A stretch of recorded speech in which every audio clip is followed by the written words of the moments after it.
पिता पुत्र पवित्र आत्मा के नाम पर आमीन। आप सबों को जय यीशु। आइए अभी हम लोग मार्कुस के सुसमाचार अध्याय 8 पर मनन चिंतन करेंगे। हम लोग यहाँ पर देख रहे हैं रोटियों का चमत्कार है। दूसरी बार फरीसी लोग चिन्ह मांग रहे हैं और एक है फरीसियों की खमीरा से हम लोगों को प्रभु सावधान कर रहे हैं। अध्याय 8 का पद संख्या 14 में हम देखते हैं फरीसियों शास्त्रियों के खमीर से हमको प्रभु बचा रहे हैं। क्यों? क्योंकि फरीसी और शास्त्री लोग नियम के पक्के थे। नियम पुराने विधान में जो नियम मिला उस पे चलते और उसको पकड़े रहते थे। जो नियम का पालन नहीं करता उनको बर्दाश्त नहीं करते थे। प्रभु कहता है उनसे हम लोगों को सावधान करने के लिए कह रहे हैं। उस समय ईसा ने उन्हें चेतावनी दी, सावधान रहो, फरीसियों के खमीर और हेरोद के खमीर से बचते रहो।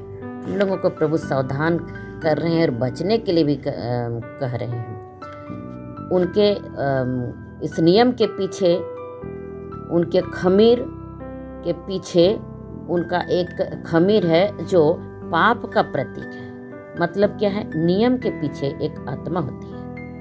हर एक नियम जो प्रभु ने दिया है उसमें एक आध्यात्मिक अर्थ है। उसके पीछे केवल आत्मा होती है। वो आत्मा को हटा देते हैं और केवल नियम को रखते हैं। इसलिए जब आत्मा हट जाती है तो एक निर्जीव बन जाता है। ये जैसे आत्मा के बिना शरीर निर्जीव है। हर एक नियम के पीछे एक आत्मा है जो मनुष्य को बचाने का काम करती है ना। मनुष्यों पर दया करने का काम, उसको बचाने का काम, उनको आगे बढ़ाने का काम, पिता ईश्वर की इच्छा सबों को बचाने का एक आग्रह है, वही आत्मा है। लेकिन फरीसी लोग नियम तक, इस नियम को पालन करते करते, इस नियम के पहुँचते ना वो आत्मा को समाप्त कर देते हैं। और वो आत्मा समाप्त हो गया है। अभी लोग आत्मा को हटा के केवल शरीर, मतलब नियम का पालन करना है, लेकिन उसके पीछे आत्माओं का बचाने का जो कार्य, मनुष्यों पर दया करने का कार्य, दूसरों को बचाने का कार्य, वो सब अभी चला गया है।